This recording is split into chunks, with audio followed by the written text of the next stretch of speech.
Selamat pagi Pak Hari, selamat pagi teman-teman. Perkenalkan, kami dari kelompok 6 ingin mempresentasikan terkait dengan strategi pada e-marketing.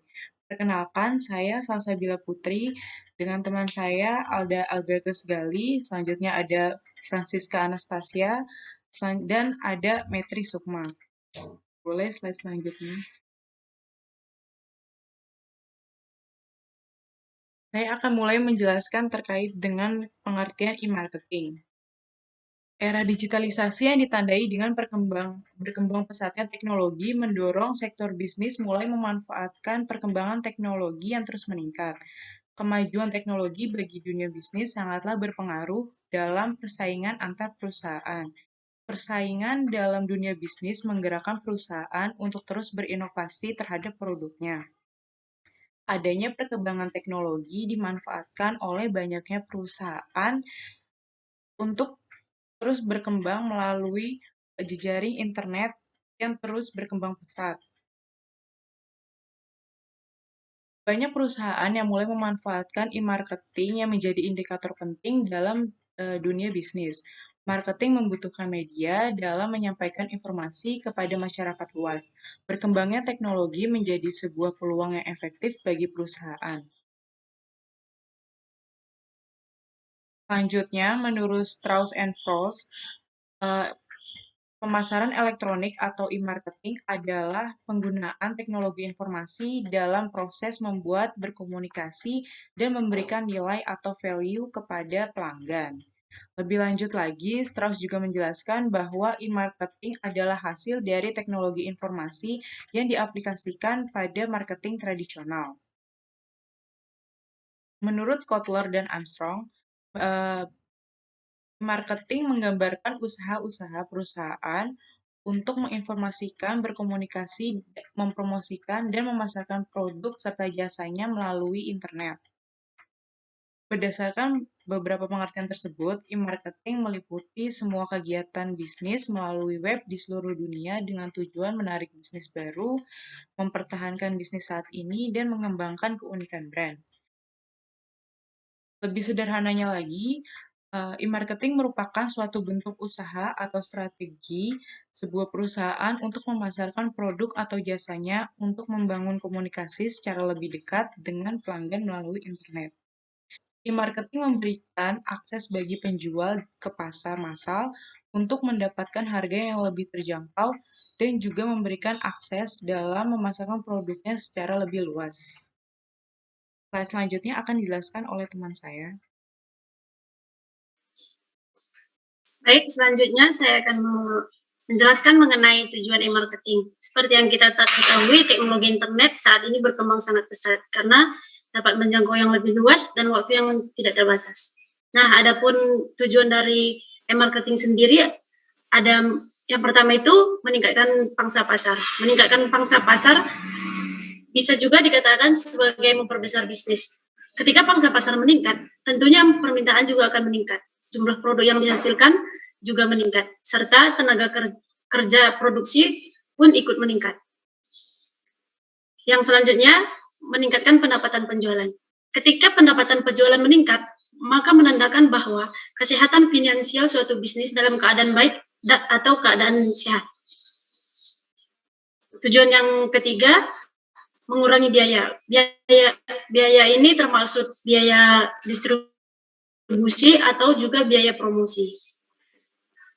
Selanjutnya, mencapai tujuan merek. Tujuan merek yang dimaksud adalah tujuan akhir dari bisnis tersebut, yaitu pendapatan yang didapatkan dan juga citra brand yang baik di mata para konsumen. Tujuan merek atau brand yang paling umum adalah sebagai identitas bisnis atau produk, sehingga konsumen dapat membedakan dengan produk yang sejenis. Selain sebagai identitas, brand juga memiliki tujuan lain seperti kesadaran merek, menciptakan hubungan emosional, menciptakan kredibilitas dan kepercayaan, serta juga dapat memberikan motivasi bagi pembeli. Selanjutnya itu,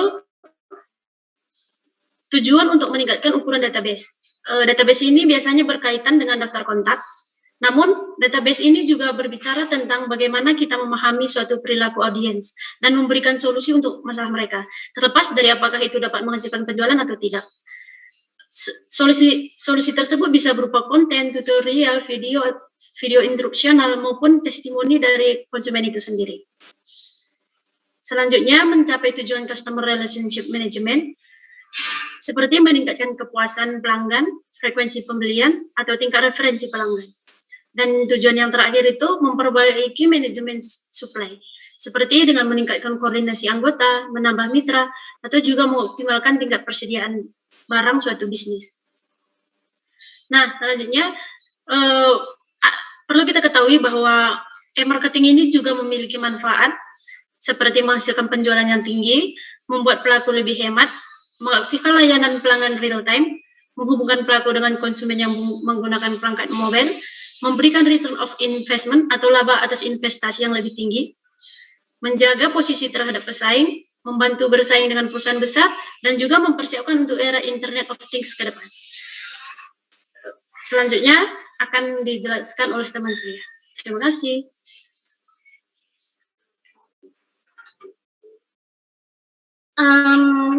Saya akan menjelaskan sedikit tentang bisnis e-marketing.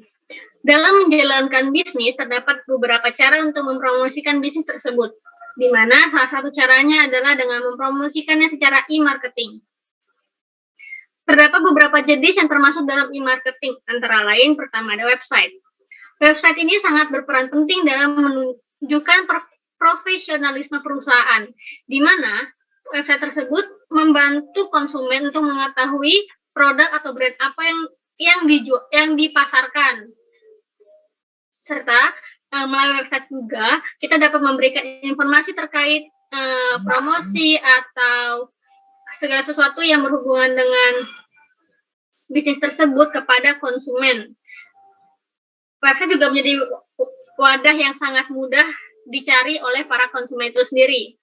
Yang kedua ada search engine marketing, di mana search engine marketing atau SEM ini memiliki upaya untuk membuat website yang tadi disebutkan pada poin pertama, agar website perusahaan menjadi lebih mudah ditemukan oleh para konsumen bila mencari pada suatu platform.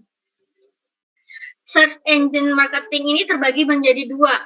Yang pertama, search engine marketing optimization atau SEO, dan search engine marketing atau SEM. SEO ini dilakukan sendiri dengan waktu yang lebih mudah dan biaya yang lebih murah dibandingkan dengan SEM yang biasanya merupakan platform digital yang berbayar, tetapi sekalipun berbayar mereka lebih cepat untuk prosesnya. Yang ketiga itu ada social media marketing, di mana melalui social media marketing suatu produk dapat dipasarkan atau brand tersebut dapat dipasarkan dalam beberapa platform digital yang sering digunakan oleh masyarakat umum, seperti Twitter, Instagram, Facebook, beberapa aplikasi yang memang disediakan atau dibuat untuk berbelanja. Seperti itu dan biayanya itu bagi para produsen, social media marketing merupakan salah satu media atau wadah yang biayanya sangat terjangkau untuk mempromosikan brand yang mereka miliki. Yang ketiga itu ada online advertising. Online advertising biasanya berkaitan dengan social media marketing, di mana online advertising merupakan pemasangan iklan secara digital atau melalui internet yang sangat membantu dalam memasarkan suatu produk tersebut. Pemasangan iklan digital ini pada era modern seperti sekarang sangat membantu para produsen dalam memasarkan produknya, dan mereka tuh memberikan feedback yang positif kepada para produsen dan para konsumen untuk memperoleh suatu barang yang diinginkan serta suatu barang yang ingin dipasarkan menjadi lebih mudah. Biasanya online advertising itu sering muncul pada beberapa platform digital seperti yang disebutkan pada social media marketing, yakni YouTube, Instagram, Twitter, atau beberapa platform digital lainnya. Dan jenis e-marketing yang terakhir itu adalah email marketing, di mana melalui email marketing suatu brand dapat memberikan informasi produk yang dipasarkan, dan juga dapat memberikan informasi terkait apabila produk tersebut mengadakan diskon atau mengadakan promo apa atau mengadakan event tertentu. Informasi dapat diberikan melalui email marketing tersebut. Selanjutnya akan dijelaskan oleh rekan saya.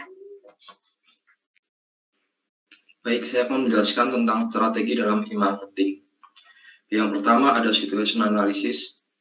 Tahap pertama merupakan awal dari konsep bisnis dengan melakukan analisis kekuatan, peluang, kelemahan, serta ancaman bagi perusahaan.